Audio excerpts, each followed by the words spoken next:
sekolah khususnya. Baik, kita kembali dengan Cikgu Galib. Cikgu, kita dah cerita tadi tentang format secara umum, apa perlu kita lakukan, dan kita nak bercerita sekarang tumpuan khusus terhadap penulisan. Baik, kita tahu ada terlalu banyak faktor yang perlu kita perkatakan di sini untuk memastikan satu penulisan itu yang baik. Jadi mungkin Cikgu Galib dapat memberikan pandangan kepada kita. Adakah daripada faktor-faktor yang barangkali biasa diperkatakan oleh guru di bilik darjah itu, apakah keutamaan faktor yang perlu kita jelaskan kepada para pelajar bagi menghasilkan penulisan yang baik ini? Silakan Cikgu. Terima kasih Encik Asrin. Ya.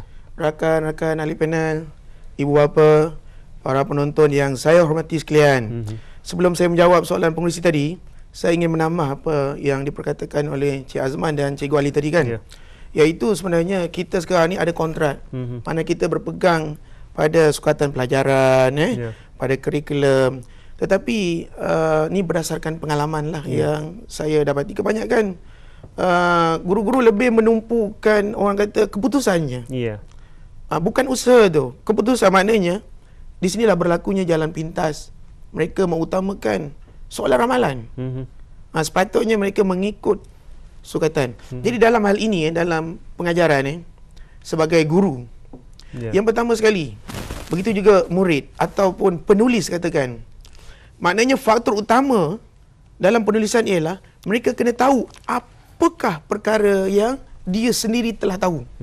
Maknanya maklumat yang ada pada diri murid, pada diri penulis itu sangat penting. Sebab apabila sudah ada maklumat, barulah mereka boleh menulis. Dan seterusnya, mereka juga perlu mengetahui maklumat apakah yang belum ada. Maknanya jika mereka nak menulis sesuatu tajuk, kemungkinan maklumat yang ada pada diri itu tidak cukup. Oleh sebab itu, murid ataupun penulis mestilah meneroka mencari maklumat. Dan pada peringkat yang ketiga, bagaimanakah maklumat itu boleh didapati?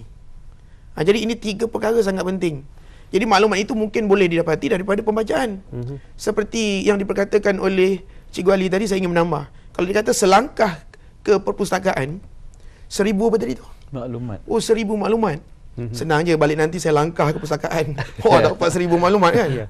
Jadi konsep tu sebenarnya ialah membaca tu.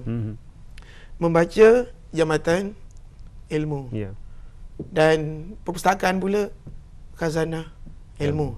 Jadi kalau nak jadi penulis ataupun murid, kalau nak meningkatkan dalam penulisan karangan, mereka mesti ada ilmu, mesti ada maklumat, mesti ada fakta.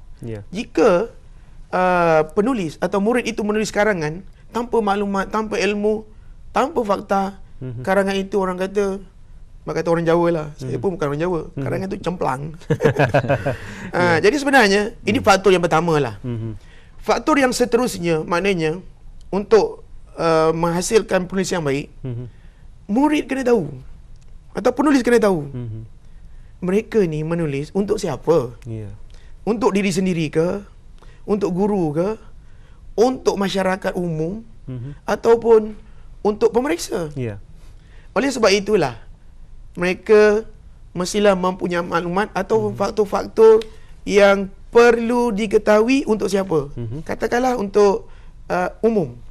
Maknanya untuk umum, mereka mestilah membaca, dan apabila membaca saja perenggan yang pertama, mereka sudah tertarik. Atau impression mereka tu tertarik kan. Jadi yang pertama sekali penggunaan katanya. Ini termasuklah penggunaan ayat, penggunaan unsur-unsur bahasa, penggunaan unsur-unsur keindahan bahasa. Jadi saya simpulkan balik, maknanya sebelum penulis atau murid menulis karangan, mereka kena tahu apa yang hendak ditulis. Dan yang kedua, maknanya mereka kena tahu pula pengetahuan apakah yang sepatutnya diketahui. Dan seterusnya, bagaimanakah pengetahuan itu hendak diperoleh.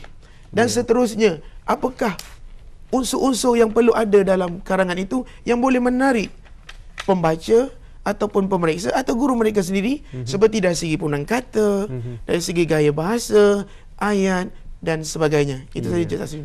Kenaan dengan matang tak matang ini, Tuan Haji Ali. Mungkin Cikgu Galib dapat jelaskan kepada kita, daripada apa yang ditulis oleh pelajar itu, kita dah dapat gambarkan diri dia itu bagaimana, sifatnya bagaimana, A, B atau C diri seseorang itu berdasarkan kepada penulisannya. Mungkin Cikgu Galib dapat jelaskan? Ya, terima kasih Pengurusi. Baik, saya tertarik dengan perkataan matang dengan tak matang tadi kan. Yang sebenarnya dari segi kematangan ni sebenarnya bergantung pada pengalaman murid. Oleh sebab itulah guru mengajarkan karangan mestilah berdasarkan pengalaman murid. Bagi ibu bapa juga perlu supaya mengisi pengalaman anak-anak mereka. Dan bagi guru pula kena tahu, mereka perlu mengetahui pengalaman murid mereka sejauh mana. Sebab apa? Saya berikan satu contoh. Jika murid itu diberi tajuk karangan tentang lawatan ke sesuatu tempat, tetapi jika murid ini tidak pernah mengalami pengalaman itu, bagaimanakah mereka boleh menghasilkan karangan yang matang, yang betul-betul benar? Sebab dia tidak pernah mengalaminya. Jadi kalau guru memaksa juga murid menulis tanpa pengalaman tersebut, maka apabila guru membaca karangan mereka akan terasa hamba. Ini berbeza pula dengan pengalaman yang dimiliki oleh murid yang telah mengalami pengalaman itu. Saya ambil satu contoh. Saya telah pernah menghantar murid saya pergi mengikuti kemah kerja bahasa peringkat kebangsaan anjuran Dewan Bahasa dan Pustaka. Dan apabila saya meminta mereka menulis karangan, dan saya dapati murid yang menyertai perkemahan tersebut dengan murid yang tidak menyertai perkemahan tersebut berbeza dari segi isi, dari segi idea. Dan apabila saya membacanya, saya berasa lebih yakin. Dan saya kata karangan yang ini matang, karangan ini kurang matang. Itu saja, Bongsi. Baik, kita